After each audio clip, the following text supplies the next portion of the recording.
May adlaw katawhan sa Dios sa Archdiocese sa Osamis sa ngalan sa atong talahuron nga Arsobispo, Archbishop Martin Sarmiento Humuad, Didi, ug uban sa mga kahugpungan sa mga kaparian sa tibok lokal nga simbahan sa Osamis, kini inyong amigo higala, Father MJ Samonte.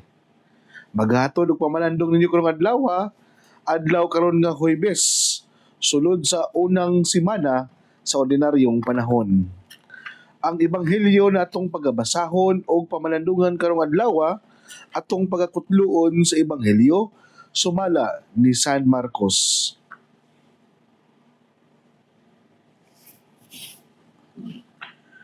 May usa ka sanlahon nga midungol kang Hesus, miluhod og mihangyo sa iyang panabang. Siya miingon, "Kung buot ka makaayo kanako," naluoy si Jesus kaniya og gihikap niya ang sanlahon og miingon, "Buot ko mamaayo ka." Diha naayo ang sanlahon, unya gipalakaw siya ni Jesus og gipahimangnuan pag-ayo. Ayaw kini isugilon kan bisan kinsa. Apan adtua dayon ang pari og pagpahiling kaniya, unya paghalad sumala sa gisugo ni Moises aron pagmatuod sa tanan nga naayo kana. Apan milakaw ang tawo og nanugidon hinuon sa tanang katawhan mahitungod sa nitabo. Ilabihan gayud niyang panugilon ug tungod niini si Jesus dili na makapagsaya-saya pagsulod sa lungsod. Nagpabili na lamang siya sa mga dapit nga waaw ug nangadto kaniya ang mga tawo ug gikan sa mga nagkalain-laing dapit. Mga igsuon ang ebanghelyo sa Ginoo. Daygon ikaw o Kristo. Viva Pit Señor! Happy Pesta sa ato ang parokya diri sa Archdiocese sa Osamis. Nagsaulog siyang kapistahan karon diya sa Holy Child Parish Clarin nga gipanguluhan sa ato ang kura paroko, Father Nestor Luhilag. Happy Pesta, Father Nestor! O uban sa mga katawhan diha sa Clarin. Viva Pit Señor! O belated birthday greetings sa ato ang mga kaigsuunang pari na si Father Andel John Baran o si Father Giovanni Cañete, Father Vanet o Father Andel. Belated happy birthday kaninyo nga kagahapon nagsaulog kita sa ato ang binulan nga clergy meeting o una na itong meeting sa tuig 2026. No? So, busy kay nga to ang Archdiocese mga kaigsuunan sa pagpangandam sa opening o pagsirado nato sa tuig sa paglaom no, Pilgrims of Hope, no, na closure karon this coming January 27. At the same time, the opening program sa ato ang 75th Jubilee celebration, whole year celebration ni siya mga igsuon. Mauna nga karon tuiga, we are grateful and thankful enough as we are now in the milestone of our Archdiocese for the 75 years sa ato ang pagkatoliko dinhi sa Archdiocese sa Osamis. Pinanguluhan sa ato ang mahal na Arsobispo, Archbishop Martin, o uban sa mga sa ato mga kura paroko sa matag parokya nga naningkamot kita nga ato pa yung tagaag o kanang pagtagad ang evangelization and to preach the good news sa katawhan sa Dios diri sa Archdiocese sa Osamis. So mga igsoon, kani ato ang mga pagpaningkamot, kani ato ang mga plano no para sa atong Archdiocese. Nagpamatuod lang kini nga kita wala lang nga milambo diha sa ato ang mga infrastructure, wala lang milambo ang Osamis in terms sa unsa ang mga ekonomiya, kundi milambo usab kita diha sa ato ang espirituhanong kinabuhi, labi na sa ato ang pagtuo diha sa simbahan o sa atong Ginoo. Kay kita manggod isip mga magpapanaw aning kalibutan importante manggod na both body and soul and we are fully equipped and we are happy of our physical, our earthly and spiritual journey. Mo kana ang gusto mong tinguha sa ato ang pagka binunyagan nga kana bitawng wala lang kita nagpanaw nga mahimong malipayon sa kalibutan kundi na bitaw nasabtan usab nato ang ato ang pagkakita atong pagkakatoliko ngano nahimugso ta aning kalibutan na o ngano naata aning gitawag nato nga earthly nga kali na kinabuhi. Kana bitong we we try to understand deeply and intimately our Lord diha sa tong kinabuhi na bisan pa man sa mga pagsulay o kalisod sa kinabuhi, we continue to worship and glorify God kay tungod ang ato ang pagpalambo dili lang man sa ekonomiya, dili lang man kung unsa ang paglambo nato sa namitang kalibutanon nga kinabuhi kundi ato pong usab gipalaluman o gipalambo ang ato espiritual nga kinabuhi nga mao po'y usab nato nga magdala sa gingharian sa Dios nga mao gipangandoy nato isip mga binunyagan. O kani mga igsoon malipayon ako no na bitong every time nga magmisa mi diri sa Immaculate Conception Cathedral last novena sa kapistahan nato tong last year 2025 last December dayon sa mga observation nako pod sa ato ang mga simbang gabi sa ato ang mga aginaldo o simbang gabi masses dayon labi na sa ato ang mga celebration dinhi grabe taong nagkadaghan ng ato ang mga manimbahay dayon naadi ang eagerness nga moanhi gyud sa simbahan bisan man gani og ulan makakita gyapon ta nga puno gyapon atong simbahan. It is a perfect manifestation nga ang katolikong pagtuo sa simbahan sa Archdiocese sa Osamis nga naabitaw diya ang pagginahini o pagsabot sa ilahang pagkakatoliko kay naamang gyud ang eagerness nga musimba makipaghimamat sa ilang Ginoo despite pa man sa mga pagsulay sa panahon kusog nga ulan kusog nga na mga katalagman mao na nga mapadayonon kita nga mopadayag sa tong pagtuo pinagi diya sa pagsimba. So mga igsoon ni Kristo sa dili pa ako magpadayon magamping dita karong panahon no nga nauso kayo ang ubo o ganang mga sakit-sakit na mao karon gani na medyo aras akong tutunlan. So pasensya kayo no nga medyo na ay mga ginagmay ubo-ubo mao na nga extra care ta sa to ang kaugalingon karon kay dili lalim ang magkasakit karong panahon na mao na nga unsaon ta man tao ra man ta kailangan kita nga mag-amping dili lang sa physical kundi sa tong spiritual usab nga kinabuhi. Mga igsoon, mo kita sa ato ang ebanghelyo karon na kita gipanumduman nga ang pag-ayo ni Jesus sa usa ka sanlahon. Grabe taong ang sanlahon mihangyo gyud o nangayog panabang ni Jesus kung buot ba na siya ayuhon ni Jesus. Ang Ginoo mga igsuon from the very beginning sa ato ang kinabuhi aning kalibutan nasayod man siya kung unsa ato ang mga tumog tinguha nasayod man siya kung unsa ato ang mga gipangayo ngadto kaniya. Pero despite of that, because God is an all-knowing God, omniscient God, omnipotent God, si dili pa lang ta moampo niya, si dili pa lang ta mangayo kaniya, kabalo na siya kung unsa ang ato sulod sa tong unahon lang kasing-kasing.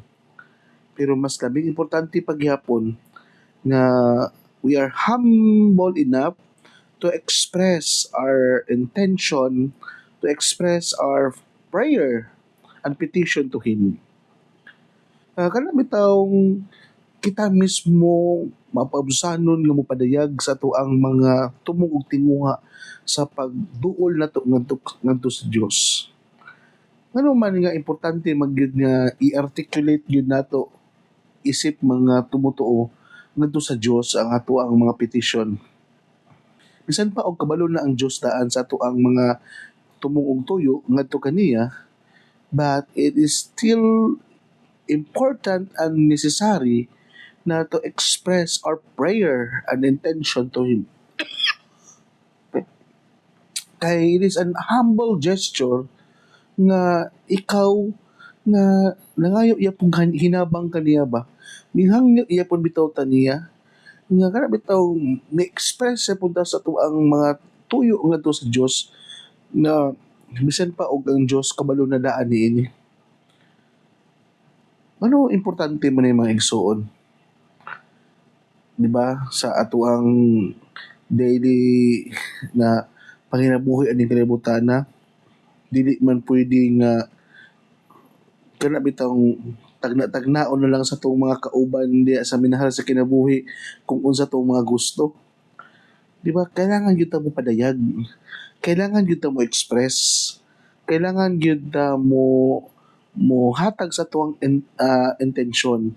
Mabitaw na nga sa pagpanarbaho, diha sa pasinasa man, bisa gani sa ako ang pag-anhid diri sa Archdiocese sa Osamis, ninghatag magay ko sa akong letter of intent na I am much willing to serve the local church of Osamis. May padayag ko sa akong intensyon nga numianhi ko diri. Mao na nga importante gyud nga mopadayag ka kung ano mao man mo ang gusto kay it is one way of seeing our motives ngano imo man gipangayo sa Ginoo. Importante gyud na siya mga isono. It is an humble gesture in expressing your side ngadto sa imong gipadayogan. Mao na nga nowadays mao gani ang usa sa mga hagit sa ato ang mga katawhan kay ngano man kay dili magud pwede gud nga kana bitaw na kay gusto dayon murag imuha na lang hulaton nga nakasabot na siya sa unsa kong tuyo. No. We need to verbalize and we need to humble enough to express everything in front of God kung unsa ato ang mga gipangayo aron sa ingon ang Ginoo mismo makakita siya sa tinuod nga intensyon nato nga ano gipangayo nato ning mga butanga. Mao na nga mapapalayon kita naluoy si Jesus kaniya o gihikap niya ang sanlahon og mingon buot ko nga mamaayo ka. Kung ang Ginoo gani nakita niya nga kaning taknaa you are ready enough and you are andam na ka sa maong grasya right there and then so walay pagduwa-duwa ihatag usab kini sa Ginoo. As we are celebrating the feast of child Jesus, mao ni ang kapistahan yun for this whole month of January, no? Kay nagulat na punta sa pag-abot na po sa Senior Santo Niño from Cebu this coming January 24, no? So magsugat kita sa ato ang bisita nga Senior Santo Niño gikan pa taon sa Cebu gyud, no? Usa sa mga replika or sa mga yung pinadala gyud sa mga Agustinian gikan sa Cebu na nga bitawng gipinumduman kita ba sa Senior Santo Niño ba nga bitawng sa iyahang pagkabata, sa iyahang pagka Diyos, bitawng nagpabilin siya nga submissive gyapon sa iyang amahan bisan pag siya og Diyos siya. So importante bitaw na bisan pag unsa na atong mga estado sa kinabuhi, unsa man atong mga naabot na sa kinabuhi, importante gyapon nga naabot gyapon niya ang kanunay ta magpalandong kung unsa gyapon ang plano og tumuog tuyo sa Ginoo. We simply express our side to God and God will take care the rest. Kung ihatag ba niya o dili kini nanapod niya magulat lang ta dili na napunta magdali mao na nga sa dihang nakita sa Ginoo nga we deserve or angay na ta angay na nato madawat ko sa tong ipangayo mingo pud siya nga okay buot ko nga mamaayo ka. Importante ni mga igsuon nga after we express our prayer petition to Him dili pud ta mag-expect right there and then na ato na yung madawat ang ato ang gipangayo ngadto sa Dios. Paghulat yun ta sa Ginoo. Paghulat yun ta sa gitawag na perfect timing sa Ginoo. Kay siya man ang mas nabig na sayon kung andam na ba yun ta nga mudawat sa maong grasya o panalangin. kay kung ato bitaw dili-dilion ang tanan, kung ato bitaw nga i-rush ang tanan, dayon dili pa ta andam, usahay we fail to appreciate, we fail to enjoy and celebrate the grace na gihatag sa Dios tungod kay wala magud ta na sala, wala magud na purify ang atong intention in asking it. Ano ako man nasulting maigsoon ni Kristo? Usahay bitaw kana bitawng pag-delay sa Ginoo sa paghatag sa ato ang mga gitinuha sa kinabuhi. Di binato usahay mas ma-appreciate ang kinabuhi ay. Kanang usahay bitaw dili din nimo maangkon ang imong gusto, dili din nimo makuha ang imong gusto. Dayon dugay-dugayon pa, i-delay pa. Daghan kay mga mensahe, daghan kay kag mga ma-realize sa kinabuhi o usahay kaning mga realization nimo and learnings along the way and the process of achieving your objectives and goals in life. Mao ni makapahatag nimo og kalig-on o kanang makahatag nimo og kanang wisdom sa imong kinabuhi. Kay usahay man gud kung ang usa ka butang dali ra kanimo makuha, you fail to kanang pag-amping niini. Mabitaw na nga kung dali ra kanimo ang tanan na mao na nga usahay dili na to ma-appreciate ang iyang value, dili na to ma-appreciate ang iyang ang iyang essence. Kay ngano man dali ra man kanimo nakuha. Ang butang gani usa ka pre-intention nimo imo jud siyang di naman taong may undergo gyud ka sa process, nagsalig gyud ka sa proseso, mao na nga daghan kay og mga learnings na gitudlo ang Ginoo kanato nga magamit nato o mahimo-hilig gid ba nato sa tuang kinabuhi.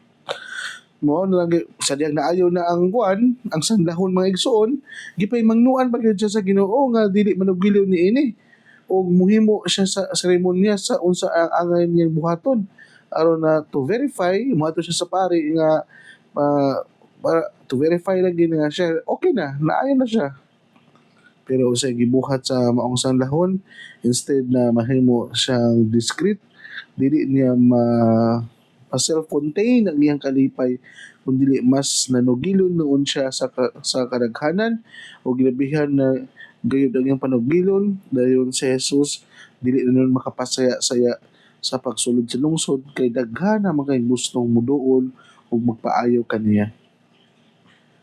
Parang sa tong kinabuhi gid mga igsoon no.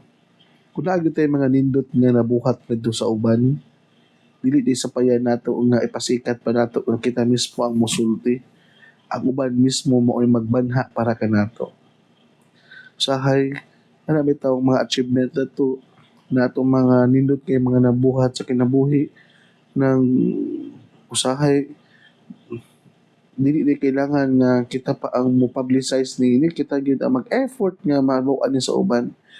Ang uban mismo mao'y manabi o mag-publicize o mag-advertise mahitungod sa atong maayong binuhatan. Ang punto na ko maigsoon ba? Yes, kaning kamot ta sa pagtinarawan ang kinabuhi. Mauna nga natin mga good deeds and act of kindness and charity to others. And atong tugutan nga kaning act of kindness and charity nato nagibuhat ngadto sa uban, dili nato angay pa di ay nga ipasigar mo pa sa kadaghanan kung mahimo.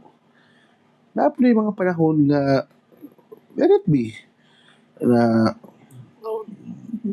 nakabalo ba ang uban o wala, pero kaning mga tao na itong gibuhatan sa ingon, sila mismo ang manabi. Dili man nila na ma-self-contain na sila ra ang nakasinati sa maong pagkamaayong tao nato. Ilagi nang panistorya na kaning tauhana mahinatagon kayo, kaning tauhana kuan kayo maayong tao kayo sa kuha, marami to. Mao ka na kung ang ubang tao bitaw mao makadungog niya na dili nagikan nimo, mas matandog sila o naay mas dating. Akong punto lang magsoon mga dili di kailangan kita mismo mo pasigan mo sa paghulingon kundi tugutan nato ang ubang tao maoy mo paila ka nato kung unsa ta ka maayo o unsa ta ka nindot aning kinabuya na atong gipaambit ngadto sa uban. Dili na to kailangan pa i-publicize ang ato mga maayong binuhatan kundi ang ubang tao mao mo publicize og pasikat na nato. O mao na nga mas maayo nga ang ubang tao mao mo musulti para kanato aron sa ingon na ay dating og nay impact ngadto sa uban. Mga igsoon ni Kristo, ako ang pagtimbaya sa ato ang mga kahigala karon nga mga naminaw labi na sa mga kasatag sa kanato ng mga kaigsuonan nga kanunay nagsuporta, nagmahal o naghatag silang mga advertisement ads o mga nagsuporta sa ato ang DXDD, ang pulpito sa kahanginan. Uban sa itong mga kaparian no, nga minsalig na kanunay nga nagsuporta sa ato ang sa itong istasyon sa DXDD. Sorry mga igsoon na naagin tayo mga ginagmayang mga ubo-ubo. Kaya sa akong tamahan nga tao raman na kita, nataptan man tao mga ginagmayang mga physical na mga man po bikil sa kalawasan. O, mga igsoon din lang kukuto, bayo ka mong kalimot na ang pulong sa Diyos ang gayod nga pamation, pamalandungan o paningkamutan nga mapuyan. Bulahan lang tao nga naningkamot magpuyo sa pulong ni Jesus, sama siya sa usa ka kahoy nga gitanom daplin sa sapa kansang andahon dili gayud malaya og timpo sa tingbunga mohatag siyag maayong mga bunga. Hinaut po unta na kining tanan natong nadungog og gipamalandungan makatabang kanato sa pagkinabuhi nga balaan nga maoy atong gitinguha og padulngon ang gingharian sa langit na gipangandoy sa matag binunyagan. Igsuon ug manausab uban sa pangama sa tumahal nga Birhen na si Santa Maria natong gitawag dinhi sa misamisnon og Birhen sa Kuta, ang Dios unta mga panalangin kanato sa ngalan samahan sa anak ug sa Espiritu Santo. Amen. So daghang salamat sa tanan natong mga higala, maayong adlaw ug God bless.